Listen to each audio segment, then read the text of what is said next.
Assalamualaikum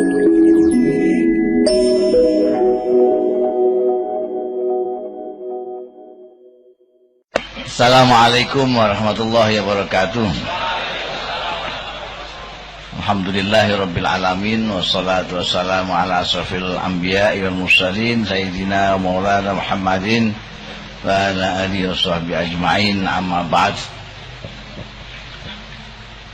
Profesor Abdul Hadi Bib Anis dan saudaraku sekalian yang terhormat, alhamdulillah wa syukurillah, saya diperkenankan Allah Ta'ala sowan di Suluk Maleman Aswan Anis Basin ini dalam rangka ndereke Profesor Abdul Hadi.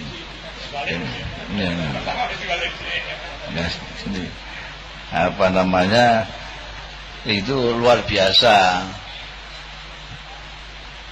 Anis ini luar biasa, bisa mendatangkan Profesor Abdul Hadi. Ini profesor internasional. Beliau bukan hanya guru di Indonesia, di Paramadina dan mana-mana, tapi juga di Malaysia. Ini luar biasa. Cuma karena bukan orang NU jadi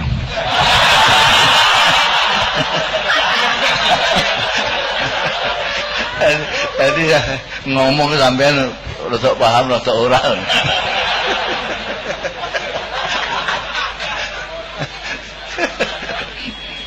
Jadi ini saya rasani itu sendirian sama ini Anis ini bikin poster dipasang di Facebook, di Twitter segala macam.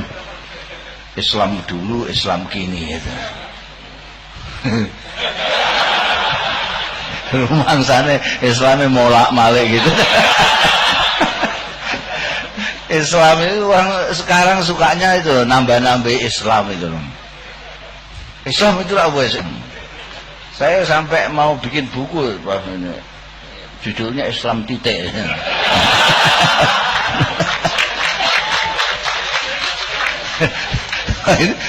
Islam macam-macam ditambahi apa? Ini yang jadi Islam dulu itu yang kayak apa, Islam sekarang itu kayak apa? Apa sudah berubah? Apa masih tetap? Apa maksudnya Anis itu seperti yang dipahami Profesor tadi. Jadi menerangkan sejarah Islam dulu sampai sekarang. Kalau itu ya tidak masalah. Terus ada Islam Nusantara.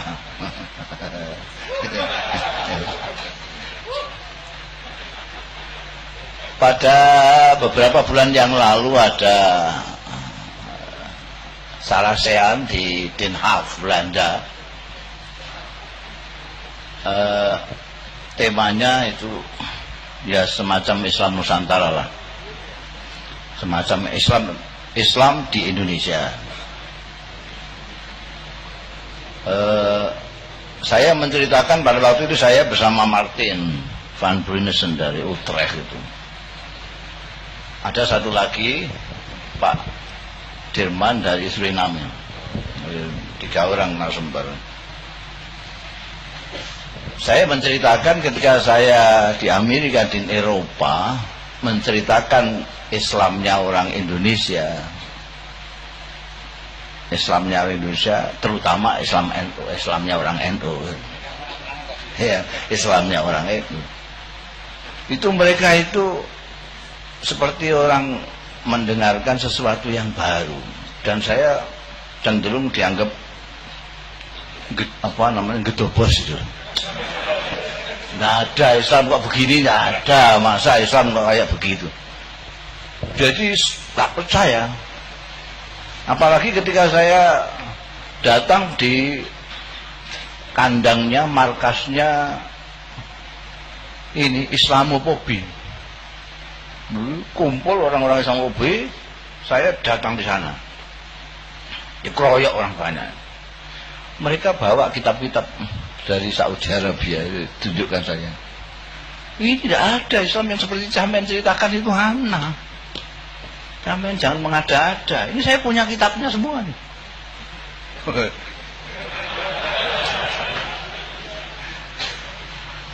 Jadi Islam yang seperti kita laksanakan selama ini, yang kemudian oleh NU dijadikan tema, disebut nama Islam Nusantara, sebetulnya Islam kita ini lah, yang di Indonesia ini lah, sing ono apa jenenge halal bihalal, di enggak ada itu, di negara-negara enggak ada, haram biharam, halal bihalal, halal bihalal enggak ada. Ada silaturahmi hari raya enggak ada. Apalagi hari raya 2 kali tidak ada. Itu Nusantara betul itu. Dan tidak ada perkelahian, dan itu menyenangkan. Kemarin itu Idul Adha 2, iya enggak? Idul Adha 2. Dan itu pedagang ternak sewenangnya bukan main. Ya Allah, ini Islam Nusantara berkah sekali. Itu guyub, dan mereka tidak percaya karena yang datang kemarin ke sana itu referensi orang Barat, Amerika, Eropa, itu referensinya ya Timur Tengah. Jadi belum pernah mendengar ini. Saya itu pertanyakan pada waktu itu dalam seminar di Den Haag itu, yang jawab Martin. Kenapa? Islam di Indonesia itu mayoritas umat Islam di dunia. Umat Islam mayoritas. NU saja itu menurut survei yang terakhir 85 juta. Kalau ditambah Muhammadiyah jadi berapa itu? Itu berapa kali lipat penduduk Saudi Arabia? 4 kali lebih penduduk Saudi Arabia. 4 kali lebih penduduk Malaysia. Tapi kok suaranya nggak kedengaran? Ini yang saya pertanyakan. Kenapa mereka kok nggak dengar? Buktinya saya ngomong begitu, podo demblong kabeh. Saya malah dianggap ngedobos, dianggap cerita yang bukan-bukan. Dan saya sampai bilang, ya datang aja ke Indonesia lah, lihat aja di Indonesia. Martin yang jawab. Kata Martin, mungkin saya bisa menjawab, katanya, sejak Soeharto Indonesia itu menutup diri.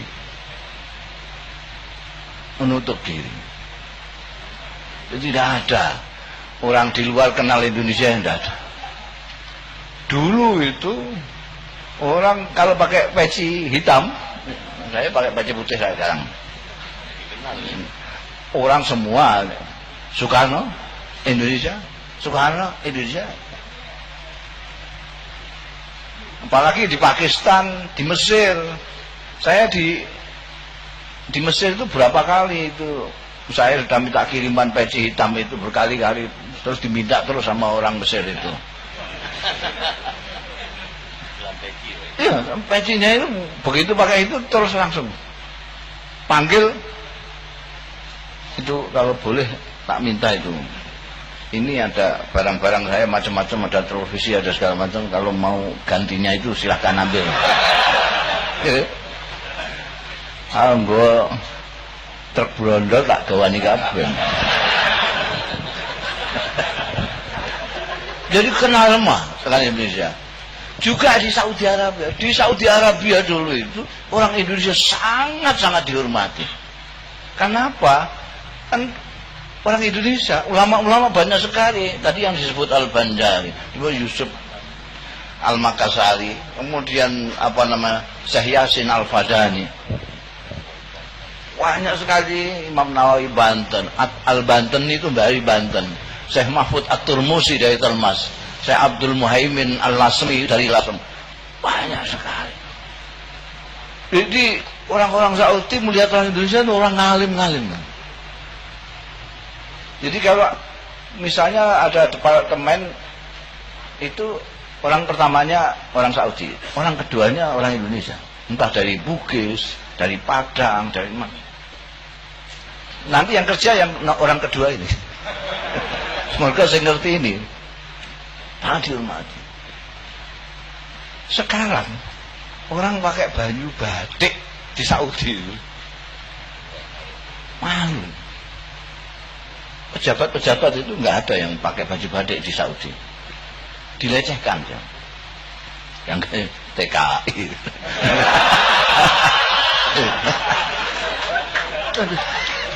Iya, dilecehkan. Dulu sangat dihormati, sekarang dilecehkan. Di balik Saudi. Itu jawabannya apa? Martin. Dan kita kekurangan intelektual seperti yang saya sebutkan tadi itu. Intelektual yang dikenal oleh luar. Kita dulu dari golongan nasionalis ada Insinyur Soekarno, satu-satunya insinyur pada waktu itu. Nggak ada insinyur lagi, Insinyur Soekarno. Ada Dr. Andes Muhammad Hatta, satu-satunya Dr. Andes. Saya ini Dr. Andes nyandung cimpret ini ke sandung Dr. Andes. Dr. Andes. Ini ini dikenal oleh luar. Nah, sekarang persoalannya bagaimana Islam kita yang menarik ini bisa diekspor keluar itu. Makanya terus NU jadikan tema itu. Supaya sana dengar maksudnya. Tapi entah dengar entah enggak. Ini Muktawali sini geger. Jadi yang diceritakan apa namanya pers itu yang bangsa gegeran itu. Memang pers itu juga brengsek ya.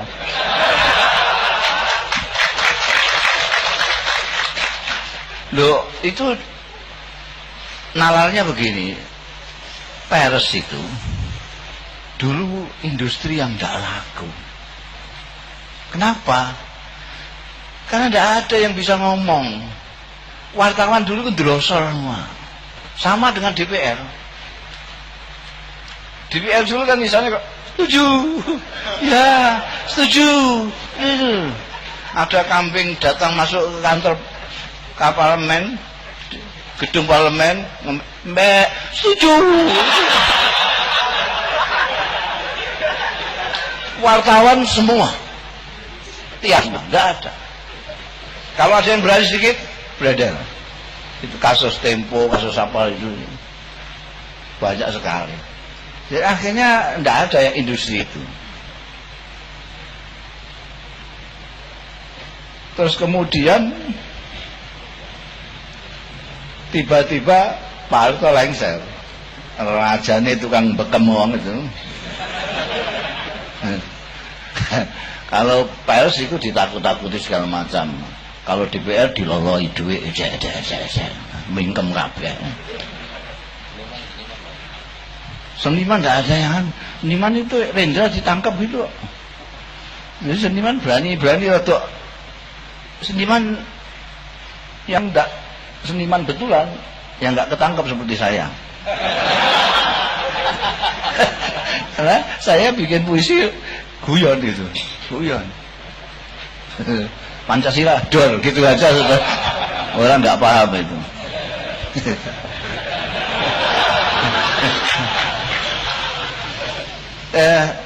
Wah, pada waktu itu wartawan tiarap semua.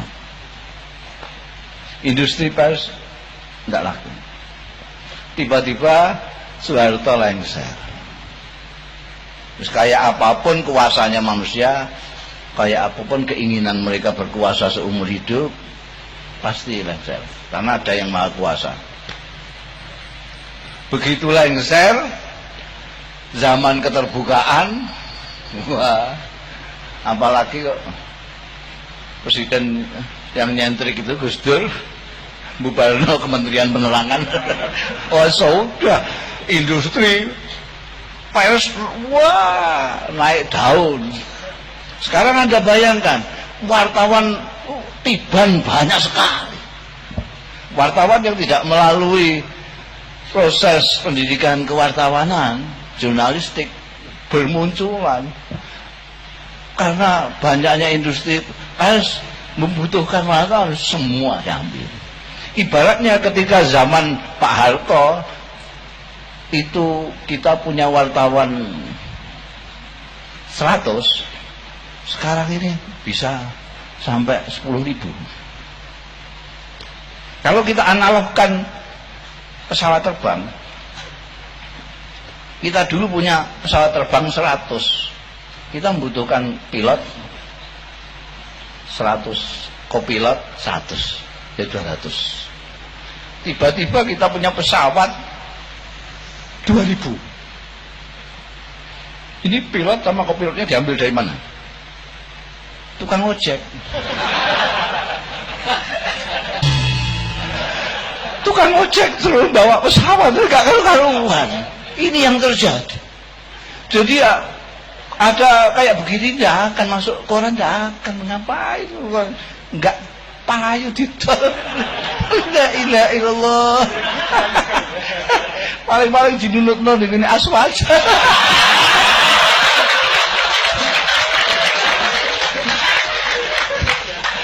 Kode gratisan nih.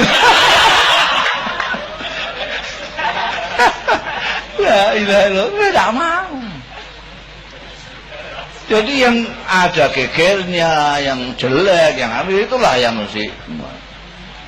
Karena memang tukang ojek, mau bagaimana? DPR juga begitu. Dari dulu itu ditanamnya gak bisa membuka. Pak Harto lengser, gua kemaruk dulu. Itu sih. Kalau dulu setuju. Sekarang itu sih. Aku tetap guyu aku. Potonganmu sudah guyu kayak biyen. Kan mangili kondangan, berkati pangan dhewe lah kanca-kanca.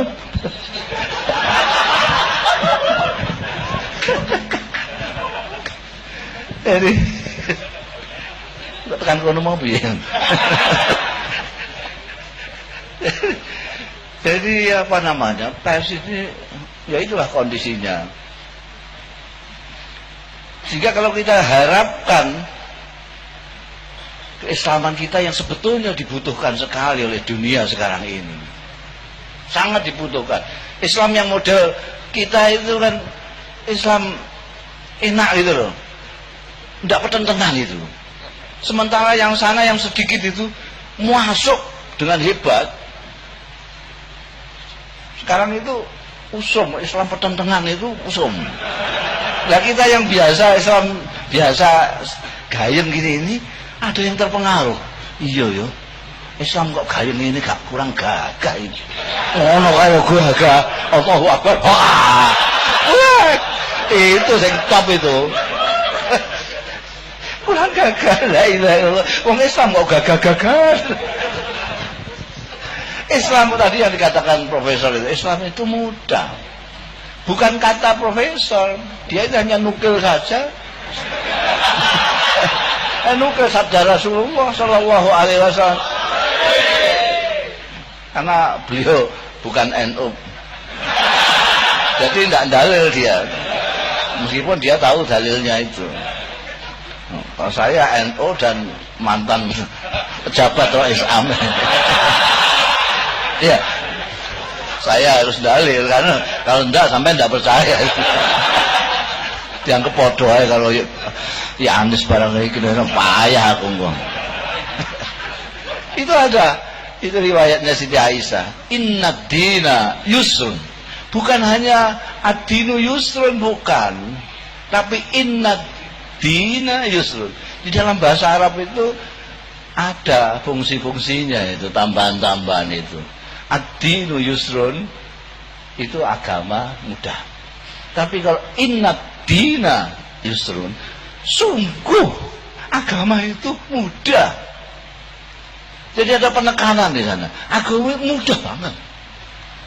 Tapi wala yusaddad dinu illa ghalaba. Tapi kalau diberat-beratkan, orang yang berat-beratkan itu yang kalah. Iku kesel dhewe, sing pertentangan iku kesel dhewe. Ngamuk-ngamuk tekan omah ndak iku kesel aku.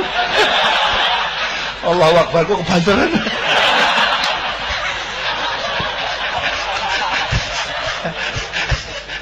Pasti capek. Oh, gampang kok inatin. Itu sabda Rasulnya. Sekarang sampai mau ngikuti siapa? Itu sabda Rasul. Inna dina yusrun. Ingin sak dhuwure Kanjeng Nabi, Gusti Allah. Lebih kenceng lagi dia menyebutkan. Apa itu? Yuridullahu bikumul yusra, ditambahi wala yuridu bikumul usra. Tidak berhenti yuridu bikumul yusra, tapi ditambahi wala yuridu bikumul usra. Ini Gusti Allah nek Kanjeng Nabi kurang. Gusti Allah ngersakake kalian semua mudah, gampang. Yuridullahu bikumul, untuk kalian semua al yusra, gampang. Gusti Allah itu menghendaki gampang untuk sampean semua. Ditambahi wala yuridu, dan Tuhan tidak menghendaki bikumul, untuk kalian semua al usra, sulit. Tuhan menghendaki kalian gampang, tidak menghendaki sulit. Itu kan sudah nemen itu. Taukidnya itu ngungkuli inna tadi itu, inna dina yusrun. Nah sekarang kan yang mau memberat-beratkan itu dalilnya apa? Nah ini takokin. Ada yang di sini. Maju kasih dalil. Wah ini aku nek dalil-dalilan. Senajan saya tidak biasa, sekarang ini sudah dalil-dalil itu zamannya saya permulaan jadi kiai itu. Jadi ini sudah lewat. Oh, sudah lewat. Kalau yang sudah lewat itu namanya ilmu malakah. Ilmu malakah.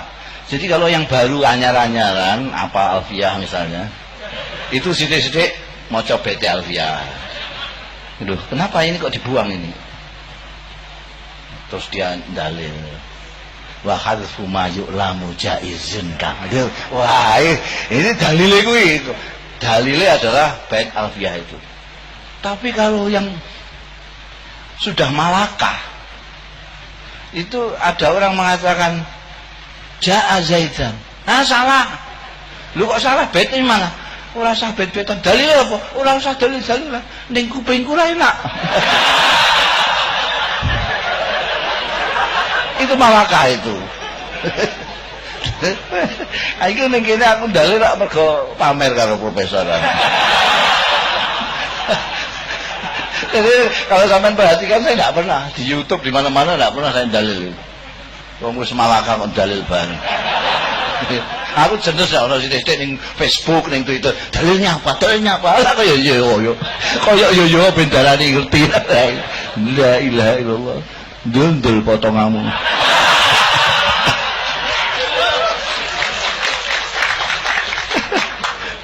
Jadi itu dalilnya hadis sahih. Itu An Aisyah radhiyallahu anha. Garwane Kanjeng Nabi sendiri yang menceritakan itu. Ampean cari di Bukhari ada, di Muslim ada. Wis karek apa kuwi? Quran iku mau yuridu bikumul yusra wal yusra. Makanya enggak ada yang sulit. Sampean coba tunjukkan yang sulit apa? Agama Islam sing sulit apa? Kok pertentangan ngene iki apa? Apa sulit? Perintahnya saja selalu diambil-ambeli semampumu kok. Kanjeng Nabi itu perintah itu tidak amar dalilnya aku.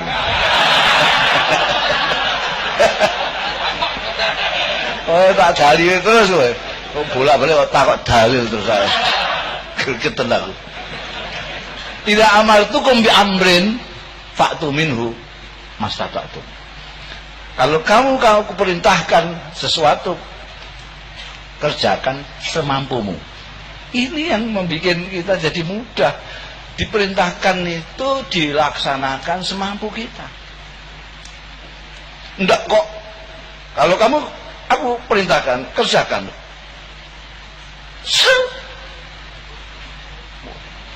Apa? Sepet. tepat tepatnya, sempurna sempurna. Kalau tidak bisa tak meleng kamu. Kalau kan enggak gitu, semampu. Kanjeng Nabi juga, kalau kanjeng Nabi Quran, Gusti Allah berfirman, ittaqullaha mastata'tum. Takwa itu ya semampu kita juga. Mampu kita. Adanya orang sholat, tidak sholat segala macam, bukan karena tidak punya sarung kadang-kadang itu. Alasannya macam-macam. Jadi jangan kamu marahi kalau orang tidak sholat jahanam gitu, jangan dulu, selidiki dulu. Dia itu kenapa nggak sholat? Mungkin karena nggak punya sarung dan mempunyai pendirian bahwa sholat itu harus sarungan. Ada yang karena berpikir begitu, jadi wah aku gak bisa gak ada sarung gitu. Ada yang ini kawan saya sendiri, dia itu kaya, rumahnya 3, truknya 4, selepannya 4, mobil sedan 1, jeep 1, istrinya cantik, pakai jilbab.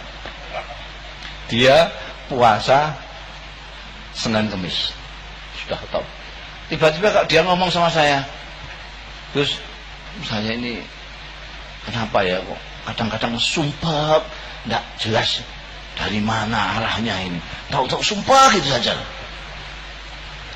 Padahal sampean tahu sendiri, saya kecukupan rumah ada 3, sholat mas, istri saya juga antik, saya juga puasa Senin Kemis, kok masih begini itu? Karena dia bilang begitu, saya tebak mungkin salat sampean ini yang perlu ditingkatkan mutunya.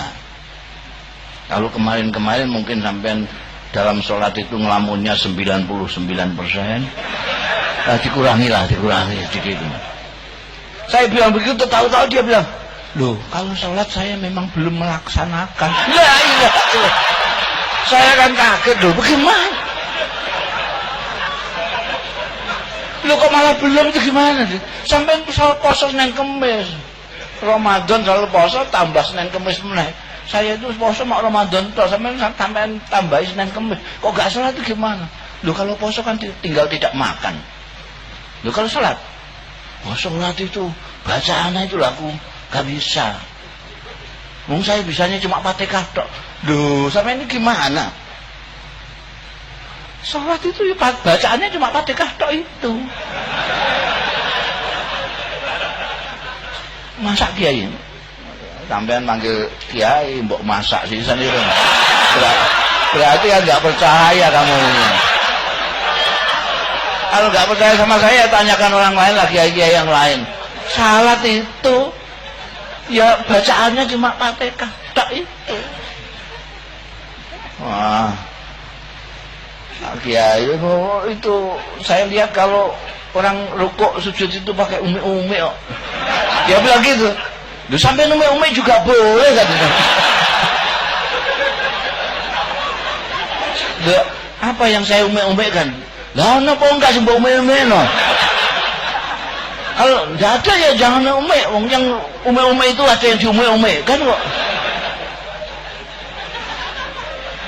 Jadi ada orang yang tidak sholat itu karena menyangka sholat itu sulit. Sholat itu mudah, bacaannya Fatihah. Saya bilang, kamu tidak bisa Fatihah pun salat bisa. Semampumu kok. Kamu mampunya apa? Hanya Allahu Akbar doang. Saya tahunya cuma Allahu Akbar karena sering melihat demo.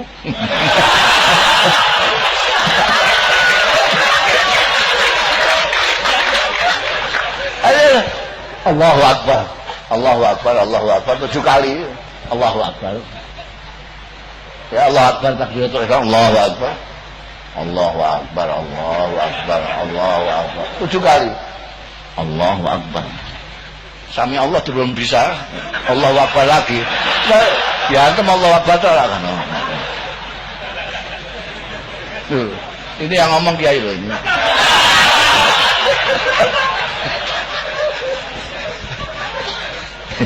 Mesti ada dalilnya. Itu nggak ada yang sulit, nggak ada. Bahkan banyak sekali sekali perintah-perintah agama itu yang sebetulnya itu kebiasaan manusia. Jadi kewajaran manusia lah. Lha masuk kula ni bojone ibadah. Ibadah itu untuk ganjaran. Lha itu padahal kebiasaan biasa itu. Kebiasaan ya boleh ganjaran paling gampang. Baik dengan tetangga dapat pahala. Padahal baik tetangga itu hanya kewajaran toh. Wong sampean itu kalau punya tamu kentekan gula sing ditatap ya tangga. Mbak, nilai gulanya sithik, Mbak. Ana tamu. Aku gula kuntak. Mosok gulane entek nge-SMS dulure ning Jakarta. Kesuwen selak tamune matek.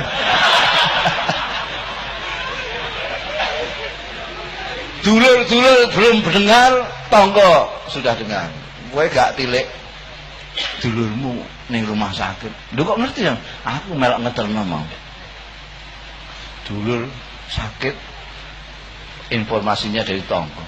Jadi apik karo tangga itu sudah wajar, kewajaran manusia. Menghormati yang tua, ini kewajaran manusia. Orang ngerti agama lah, mbek wong tua ya mesti nunduk-nunduk. Menyayangi anak muda, itu kewajaran manusia. Sing tua menyayangi adiknya itu biasa. Itu untuk ganjaran kalau kita ingat bahwa itu adalah perintahnya agama. Terus pokoknya gampang ya. Agama itu angger sampean itu tetap menuso, terus gampang. Lah nek wis pindah dadi boyo lah kuwi. Dirasani kono kene apa? Buaya darat ngene. Lah boyo. Boyo yang kaboten. Kan melaksanakan perintah kan menuso. Jadi kalau menuso biasa gampang sekali. Lu kok penentengan iku apa? Sing dipentenengi wong. Kok ngantek nggo pentungan, nggo pedang barang kula apa? Kowe meh lah apa kuwi? Ini masalahnya yang sekarang terjadi adalah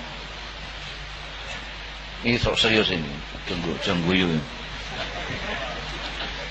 Kita itu harus kenal Gusti Allah dulu untuk menyenangkan Gusti Allah. Kalau kita tidak kenal Gusti Allah, akan menyenangkan Gusti Allah. Itu alih-alih kita menyenangkan masih tempiling ya iso.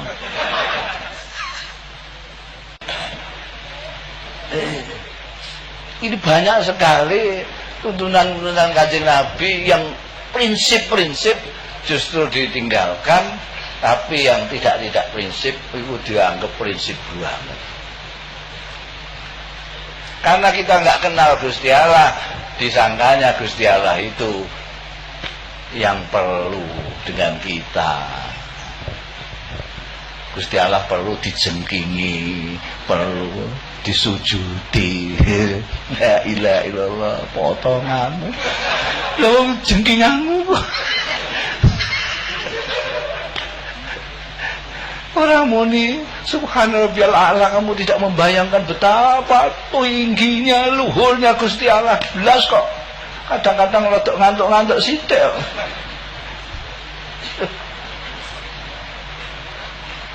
Kita itu harus kenal Gusti Allah. Nah, Gusti Allah itu tidak butuh apa-apa sama dari kamu, tidak butuh apa-apa. Tidak butuh. Kita yang butuh. Tidak butuh. Jadi sampai ngapain lo ribut-ribut urusannya Gusti Allah. Lu no bodoh lu kok gegeran. Iku bodohnya siapa? Iku bodohnya siapa? Bodohnya NU, bodohnya Muhammadiyah, bodohnya pemerintah. Itu bodohnya Gusti Allah. Kok gegeran gue? Wah, nek bodoh saiki sesuk gak sah. Nek sesuk saiki gak sah. Lha iku bodohmu ya. Lha Gusti Allah iku kowe meh bodoh nah ora serah ngono. Kalau-kalemu wong iku butuh-butuhmu dhewe kok ora serah. Makanya kita kenal kalau Gusti Allah. Dan kadang-kadang itu pengajian ngono ku gak ngenalno Gusti Allah. Ngenalno kamakolal internet, ngono ngomong deh. Wakola asyai Google. Kiblat itu sekarang agak condong ke sana. Wah geger kabeh. Bareng ono kamakila punter iki mau. Wah, sing duwe masjid-masjid itu apa pengimamane mesti dibongkar. Ngono ning nggonku. Di tempat saya itu mau membongkar. Pengimaman mau dibongkar. Lu ada apa? Dawuh internet maksudnya. Sak mangke ini macam lah terus piye? Lah pengiman nggih kula niku ngaten. Kan kudu dibongkar ngaten. Lho akalmu iku ning ndi? Sajadahe mbok iringno aku wis. La ilaha illallah. Wong blon kenemenan niki la ilaha illallah. Itu kan wis gempur. Pengimaman do digempuri.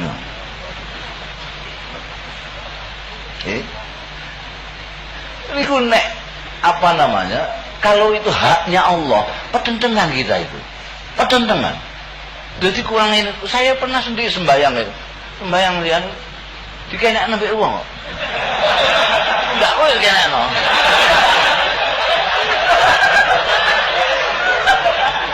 Ya aku maklum dia nggak ngerti nih aku kiai ini.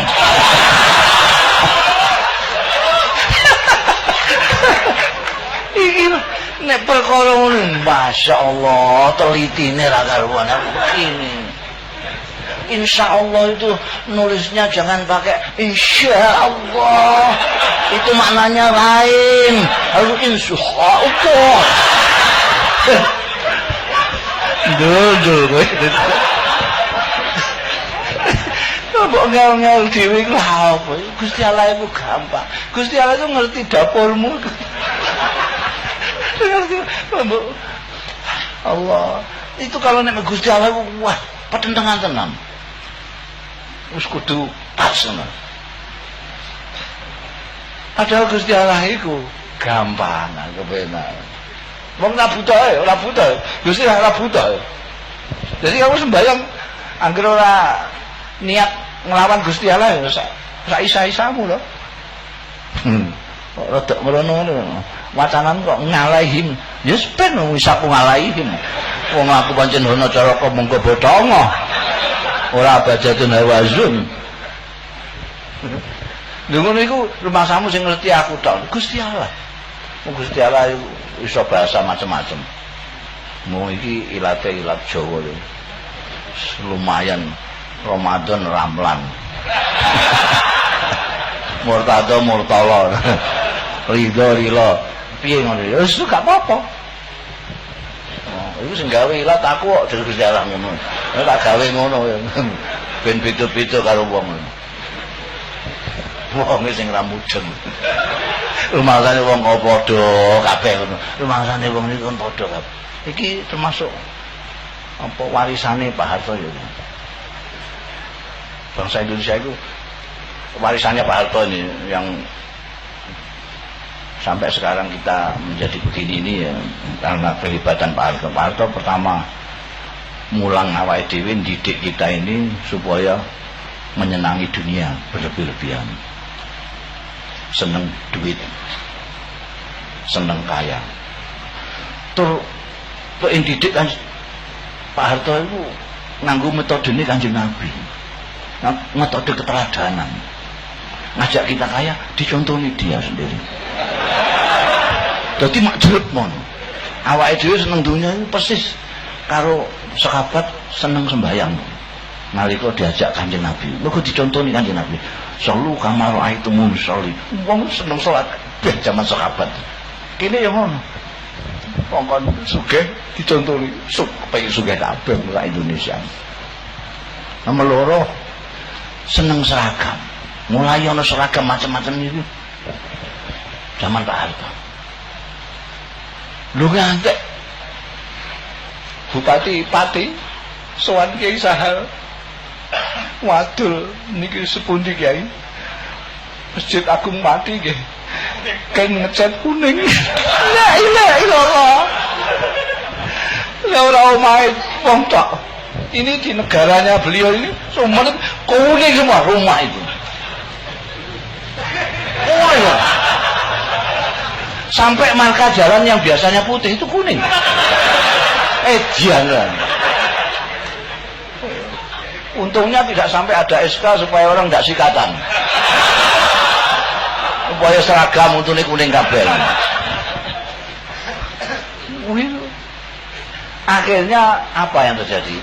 Pertama kita suka duit, suka dunia, suka materi. Itu jangan sampai bantah lah. Sudah jelas. Mudin naik diundang wong sugih tahlile ping 1000. Diundang wong melarat langsung Allahumma rabbana atina fid dunya wa fil akhirati hasanah wa qina adzabannar. Las ngono ae. Amplopnya 5.000 ton.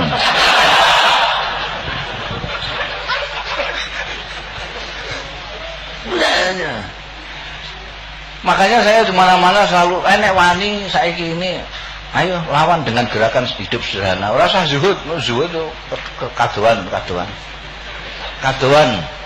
Lawan saja dengan gerakan hidup sederhana.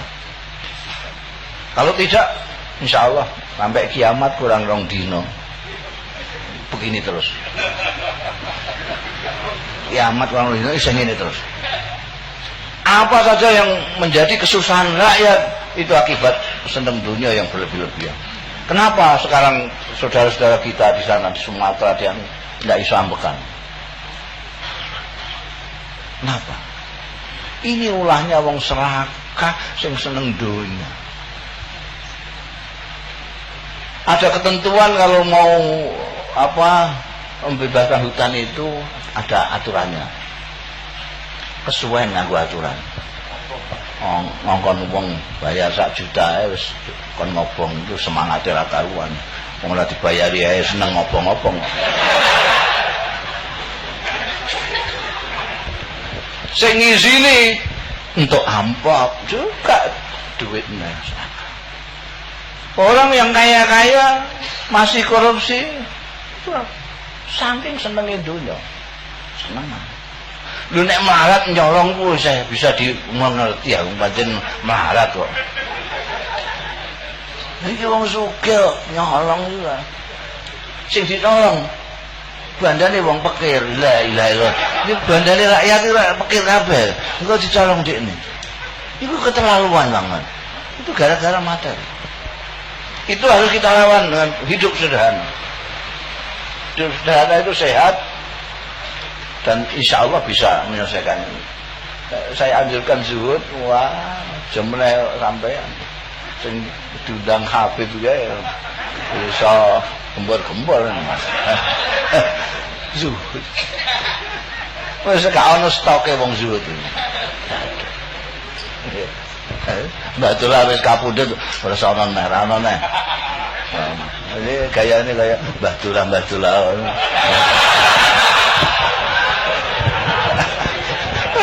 Ayo sama itu sederhana.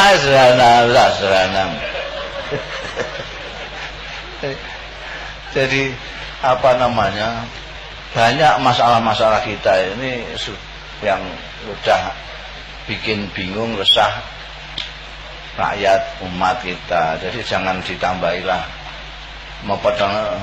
beragaman barang jadi sulit juga.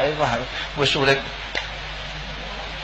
ngurusi wetenge wis ngurusi lae, bukan ngurusi ya segala macam soal akhirat juga sulit juga. Ya. Itu tambah sulit double itu. Saking gregetene sulit melayu niku Timur Tengah kono. Timur Tengah kono kan dibayar nek mati langsung swarga, kan enak. Ning kene dibayar mati swarga. Lah ning kene gak dibayar mati ini lon-lon. Anggur mati nih kono langsung swarga. Ini mati lonton. Nyopet kecekel dikepluki ngono. Mati ini mati babak belur. Ning kono durung karuan ning swarga. Jadi kita beragama cara biasa itu saja, biasa. Angger kita itu menjaga kemanusiaan kita, insya Allah tidak ada yang sulit. Gusti Allah pirsa batasnya manusia. La alah meh dalilnya aku. La yukallifullahu nafsan illa usaha. Aku nek kok dalil terus ya iso ae. Wong pancen kiai. Jadi itu sekarang yang diharapkan dunia luar adalah bagaimana Islam model kita yang selama ini bisa mereka lihat, mereka jadi ayem juga. Sekarang ini betul kata profesor tadi, ini sekarang ini kan umat Islam sejak 11 September di Amerika itu yang gedung 2 tinggi-tinggi dihancurkan itu, sejak itu umat Islam justru melejit bertambah sekali. Di Eropa juga demikian. Ini di Universitas Osnabrück Jerman itu sekarang dibuka fakultas iman, fakultas keimaman. Nanti untuk mencetak imam-imam masjid. Ironinya ketika di sana membutuhkan keislaman yang seperti kita ini, yang oleh NU disebut Islam Nusantara itu loh. Iku mau engke-engkean tok kata gaya Islam Nusantara kan. Ya Islami awake dhewe iki yang biasa-biasa ini. Sementara ini diinginkan oleh orang-orang di luar, di sini sendiri sudah ada yang kepengen Islam yang model pertentangan itu. Ironi sekali. Ono sing kepengin seperti itu karena gagal. Gagal. Kira-kira iki engko nek nggone ora-ora masal iku bersama Sayyidina Umar bin Khattab. Bersama Sayyidina Umar bin Khattab untuk Allahu Akbar, mau pecicilan. Lho dakwah kok pecicilan. Terus sing dijak ya Melayu kabeh. Iki gak ngerti gak paham maknane dakwah itu apa. Dakwah itu ngajak. Ngajak yang paling efektif adalah dengan diri kita. Saya ngomong dengan kaum muslimin di Swedia. Di masjid saya dipakai jubah model Saudi ini, isi kabeh aku. Dikongkon imami terus tekan pidato. Saya pidato sama mereka. Sampai enggak usah ngomong tadi di sini dakwah pakai badan sampean sendiri aja. Kamu dakwah dengan badan kamu. Kamu tunjukkan Islam lu lewat dirimu itu. Orang akan tertarik sendiri, akan bertanya-tanya, ini orang mana? Agamanya apa? Kok begitu rendah hati? Ini orang apa? Kok begitu santun? Ini orang apa? Agamanya apa? Kok begitu menghormat dengan orang tua? Ini orang apa? Agamanya apa? Kok dengan anak muda sayang sekali? Ini orang apa? Kok menerima tamu begitu menghormat? Terus ini orang apa? Dari mana? Agamanya apa? Kok bersihnya sekali?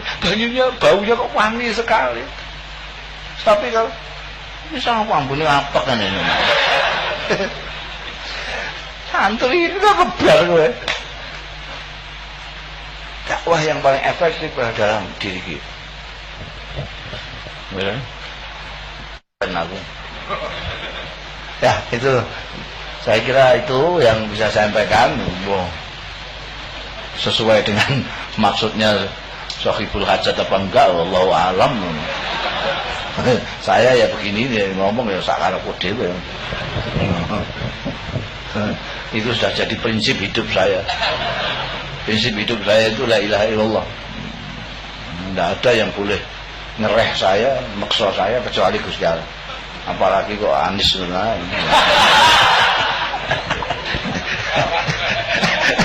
Jadi itu terima kasih, mohon maaf.